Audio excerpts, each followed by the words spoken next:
La porte de l'Europe, c'est durant cette session plénière le mot magique qui revient sur toutes les bouches et dans les titres des rédactions européennes. Mais elle est où exactement cette porte magique que l'on pourrait fermer pour éviter à une Europe qui a bien du mal à gérer la crise des réfugiés de se disloquer en plein vol? Nous avons posé la question à Alain Lamassoure, cet eurodéputé de la droite européenne, nous livre un éclairage géopolitique. Mais l'apport de l'Union européenne pour l'exode migratoire qui se produit et qui vient essentiellement de Syrie et d'Irak, qui sont deux pays en guerre civile, actuellement, ce sont des îles grecques.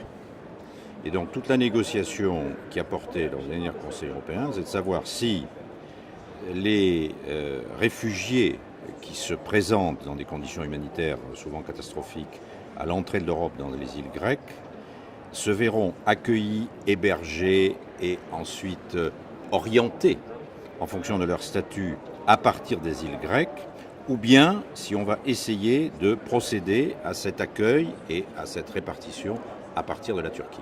Répartir à partir de la Turquie et renvoyer à la Turquie ceux qui seront indésirables au sein de l'Europe des 28, une vision qui, ici, dans les couloirs du Parlement à Strasbourg, fait grincer des dents nombre d'eurodéputés, à l'image du centriste Robert Rochefort. Le plus grand cynisme, c'est de renvoyer à la Turquie la gestion de notre problème. L'Europe, c'est quoi? C'est 28 chefs d'État et de gouvernement qui n'arrivent pas à être d'accord. Et comme toujours dans la vie, quand vous avez des gens qui n'arrivent pas à être d'accord, il y a un point sur lequel ils arrivent toujours à être d'accord, c'est de dire c'est la faute à un 29e, à celui qui n'est pas là. Même si, en l'occurrence, le 29e était invité à la table, il était le guest star invité à la table, et du coup il est arrivé en disant « je suis à la table, je veux bien les prendre, mais je double le prix. Je passe de 3 milliards à 6 milliards. » Donc vous avez raison, c'est totalement cynique.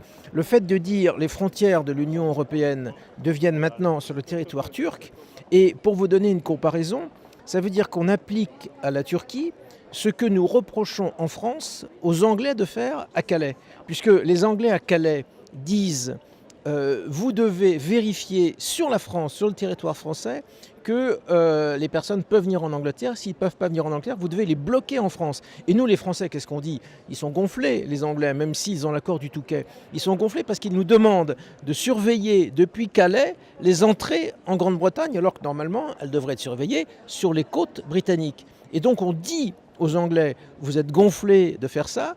Et qu'est-ce qu'on fait, nous? Quand on est ensuite 28 avec l'Union européenne, on fait exactement la même chose, sauf qu'on le fait avec la Turquie. D'une certaine façon, les Turcs sont un peu les habitants de Calais à l'échelle de l'Union européenne. Donc vous avez raison, tout ceci est d'un très très grand cynisme. Un cynisme européen, une façon d'éviter un problème gênant, surtout alors que l'Allemagne, qui doit être le moteur de l'accueil des réfugiés, se prépare à passer aux urnes ce dimanche et que le retour des nationalistes est déjà annoncé. Une solution qui n'en est pas vraiment une pour Guy Verhofstadt, le leader des libéraux de l'ALDE. On aurait dû faire plus d'Europe. Vraiment, c'est parce qu'on n'est pas capable de développer une politique commune pour combattre cette crise des réfugiés qu'on est obligé à faire un accord avec un pays qui de plus en plus est un pays non démocratique dans lequel par exemple il y a des journaux ou des agences de presse qui sont mis sous tutelle du gouvernement et tout ça. Donc ça devient vraiment un problème, surtout que le problème, on peut le résoudre si on est capable de créer des cartes frontières européennes. Si on est capable de développer une politique d'asile commune, de mettre sur pied une politique de migration commune, et de faire de sorte qu'on donne l'argent qu'on a dans notre budget directement aux réfugiés dans les camps en Turquie, justement pour faire diminuer cette pression de venir en Europe. Tout ça est possible, on ne le fait pas, et donc on dit « Ah, maintenant, ce sont les Turcs qui doivent résoudre nos problèmes. » Et les Turcs, ils ne sont pas idiots, ils sont intelligents, ils disent « Ah bon, c'est le moment maintenant de demander à l'Union européenne tout ce qu'on n'a pas obtenu les dernières années. L'adhésion, des visas, de l'argent. » L'argent qui devient le remède miracle européen, les 28 ont promis 3 milliards supplémentaires qui viennent s'ajouter à 3 autres déjà annoncés pour la Turquie. L'Europe préfère pour l'instant payer l'addition et regarder ailleurs.